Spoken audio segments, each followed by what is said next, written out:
A kid sits cross-legged on the floor. The TV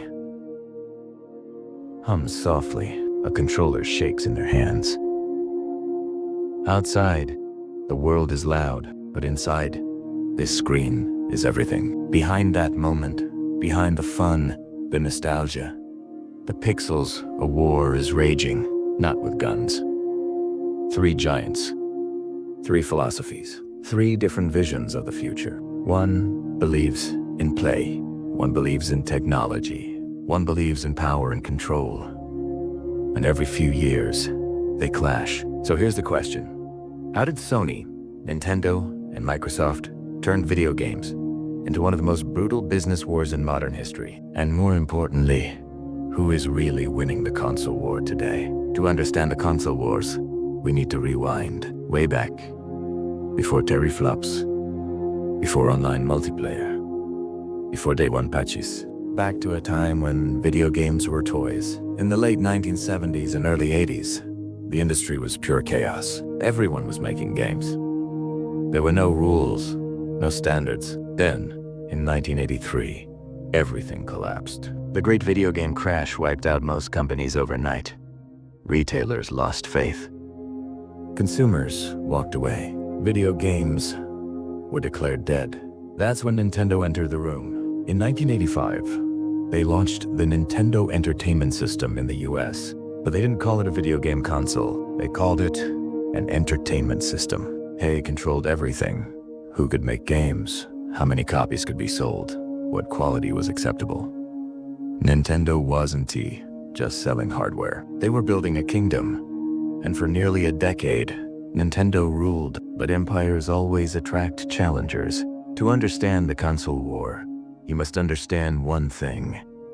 This war is not about consoles, it's about philosophy. Each company plays a different game. First, Nintendo, the toy maker. Nintendo is the oldest, founded way back in 1889. Before electricity was even common, they started by making playing cards. That mindset never left them. Nintendo doesn't chase raw power, they chase fun. For Nintendo, technology is just a tool. The Wii wasn't powerful, but it changed how people played. The Switch isn't the strongest, but it's flexible. Nintendo believes games should feel like toys you want to touch. Simple, joyful, timeless. Mario, Zelda, Nintendo doesn't need realism. They need magic. Then there's Sony, the entertainment empire. Sony actually entered gaming by accident. In the early 90s, they were working with Nintendo on a CD-based console. Then Nintendo pulled out of the deal. Sony could have just walked away. Instead, they got angry. Sony took bad CD technology and turned it into the PlayStation, released in 1994. While Nintendo treated games like toys, Sony treated them like culture. Cool, edgy, grown-up. They targeted teenagers and adults with music, movies, and sports games. The PlayStation became a lifestyle brand. Sony believed games were the future of entertainment. And they were right. Finally, Microsoft, the software giant. Microsoft joined the party last, and they joined aggressively. In the late 90s, Microsoft saw something terrifying. Sony's PlayStation 2 wasn't just a console, it was a computer in the living room.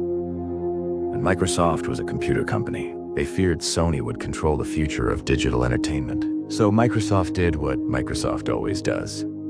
They threw money at the problem. In 2001, they launched the Xbox. It was big, heavy, and powerful. The Xbox wasn't cute, it was a weapon. And its secret weapon, Xbox Live. Online gaming wasn't optional anymore. Microsoft didn't just sell a console, they sold a service. Every war has defining moments. Moments where everything changes. In the late 90s, Nintendo made a fatal decision. They rejected CDs and stuck with cartridges for the N64. Why? Faster load times, more control, less piracy. The cartridges were expensive and limited. Developers fled. Sony welcomed them with open arms, and the PlayStation exploded. Nintendo still had legendary games, but fewer of them. Then came the GameCube. It was cute, purple, and even had a handle. It had great games, but weak sales. For the first time, Nintendo wasn't winning. Sony, after dominating with the PlayStation 2, felt invincible. Then they overreached. The PlayStation 3 launched in 2006 for a staggering $599. The hardware was complex, the messaging was confusing, and Sony executives seemed to mock their own customers, with one infamously suggesting people get a second job. Microsoft didn't miss this opportunity. The Xbox 360 launched early. It was cheaper, easier to develop for, and to build for online play. Xbox Live thrived. Halo became a cultural phenomenon. For the first time, Microsoft was winning. Sony was bleeding money. And Nintendo, they did something completely unexpected. In 2006, Nintendo launched the Wii. It wasn't powerful. It didn't compete on specs. Instead, it changed the rules. Motion controls, simple games, and a focus on families brought in grandparents and casual players.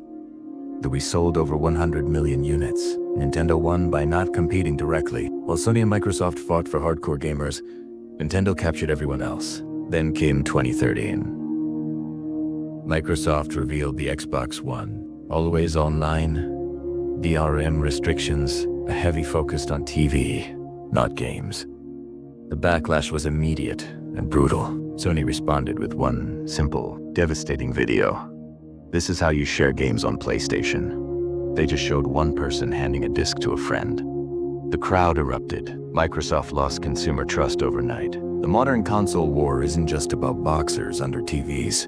It's about ecosystems. Today, Sony dominates with exclusives, story-driven, cinematic, prestige games. God of War, The Last of Us, Spider-Man. Sony sells experiences, and they sell a lot of them. Microsoft completely shifted its strategy. They don't care if you buy an Xbox. They care if you subscribe. Game Pass is the Netflix for games. With cloud gaming and PC integration, Microsoft isn't just fighting for hardware dominance anymore. They're fighting for your time and attention. And Nintendo is untouchable. The Switch blurred generations, combining a portable and home console into one. Nintendo owns its characters and a powerful sense of nostalgia. They don't need realism. They sell pure joy. So, who won the console wars? The truth is, there is no final victory, because this war never ends. Each company learned something painful. Nintendo learned that innovation beats raw power. Sony learned that arrogance kills empires. Microsoft learned that control over a service matters more than just hardware. The console war isn't about technology. It's about identity. Who are you building for?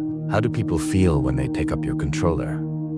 And what future are you really selling? So here's the real question. In a world moving towards subscriptions, cloud gaming, and AI, will consoles even matter in 10 years? Or is the next console war already happening, and we just don't see it yet? Let me know in the comments below. Who do you think is winning the console war right now, and why? Thanks for watching.